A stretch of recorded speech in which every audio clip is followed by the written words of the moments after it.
Kabila passé 18 ans au pouvoir. C'est la question de FDLR. Comme Bertrand a dit qu'il a chassé le Rwanda, machin et consort.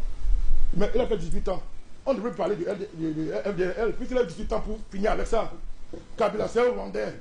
C'est un agent de Paul Kagame. Maintenant, le débat est clos. C'est un sous-préfet de Kagame. Le débat est clos. Monsieur Kabila, c'est un pantin du Rwanda.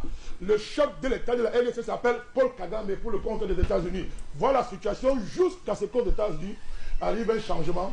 Trump, différent entre guillemets de l'État profond, arrive au pouvoir. Tshisekedi qui a fait au moins 15 visites aux États-Unis, n'étant jamais reçu. Quand l'État profond dominait, a enfin une voix qui peut le recevoir. Voilà le changement de la donne. Voici le but de l'accord. Tshisekedi est plus intelligent ici plus que vous ne croyez. Le but c'est que, ok, que les parents de Kagame le neutralisent. Parce que si l'accord est signé pour les minéraux Bertrand, Blackwater va arriver. Ce n'est plus l'armée de la LSE qui va sécuriser le point, c'est Blackwater. Pour le minerai. C'est pour ça que le comité de surveillance existe. C'est-à-dire que c'est les Américains, si de là on m'a dit depuis. Voilà pourquoi Kagame lui-même est en train de dire que la si on m'a piégé. Il dit qu'on m'a piégé. Il a commencé à défier les États-Unis dans ses sorties. Et on sait comment ça va finir. Ça va finir. Donc, le but de c'est quoi? Voici sa stratégie. C'est que, ok, si les Américains s'impliquent, forcément, ils vont sécuriser les deux provinces. C'est Blackwater. C'est dit, ils vont venir sécuriser. Donc, comme vous avez les minéraux, vous êtes obligé d'apporter la sécurité. Entre-temps, c'est là où je me distingue de vous. L'accord m'intéresse parce que ce n'est pas un accord exclusif, Bertrand. Ça n'interdit pas à Tshisekedi de faire d'autres accords internationaux. C'est écrit dedans. Non, il y a d'autres accords qui viennent. Ouais, j'ai dit que le seul nom Doha, parce que Doha c'est la suite. Doha c'est le Qatar, c'est les États-Unis, c'est la suite. Je dis ceci. Il y a des accords. Non, je parle sur le plan militaire. Cet accord n'est pas exclusif. Oui, c'est vrai. S'il était exclusif, je parlerais comme vous. À partir du moment où le pays n'est pas en capacité de faire la guerre concrètement, pour, comme Belek a dit, aller entrer au Rwanda, puisque je l'ai dit dans tu le sais très bien. Donc, j'ai parlé comme toi la sortie. Pour l'instant, ce qui est faisable, au regard de l'organisation qui est en place, parce que le Qatar a investi des milliards au Rwanda pour justement transporter. On s'est assuré pour que le Rwanda ait l'infrastructure d'exportation rapide de ces minéraux.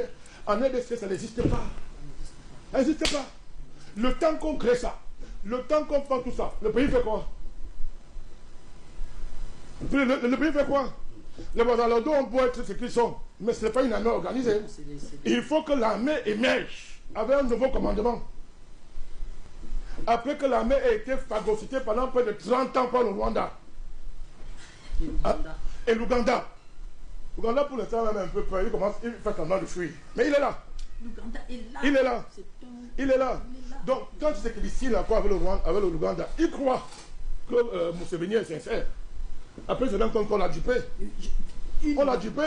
Pourquoi on le dupe? Pourquoi on le dupe? Parce que les généraux de l'armée de Tshisekedi, chacun sont tous dans l'affaire des mines, des carrés de mines. Chacun veut s'enrichir. Chacun veut s'enrichir. Le président fait quoi? Le président fait la magie. C'est vrai. C'est pas quand même mon président d'aller faire la guerre sur le terrain.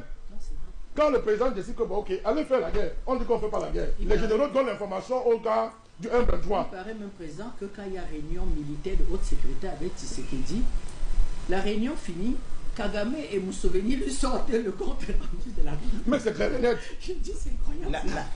Je dis cette armée-là, c'est renforce. Alors, l'erreur vient de... Je voudrais continuer. Président, allez-y. Allez-y. S'il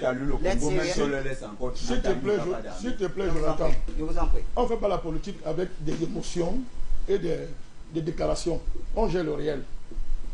Quand on est sur un plateau, on n'a pas les contraintes du réel. Moi, je tiens compte du réel. Le réel, c'est qu'il n'y a pas d'armée en RDC à l'heure actuelle capable de faire la guerre au Rwanda. Non, il n'y a pas. Oui ou non? Le reste, c'est un débat d'enfants. Il n'y a pas d'armée. S'il y avait l'armée, nous avons dit depuis qu'il faut qu'il entre là-bas, il prend l'armée. On l'a dit depuis. Il n'y a pas d'armée, elle n'est pas organisée encore. Les jeunes Ouazalais, non, mais ils n'ont pas de formation militaire. C'est des miliciens, en fait. Mais comment? Ils n'ont pas de formation militaire.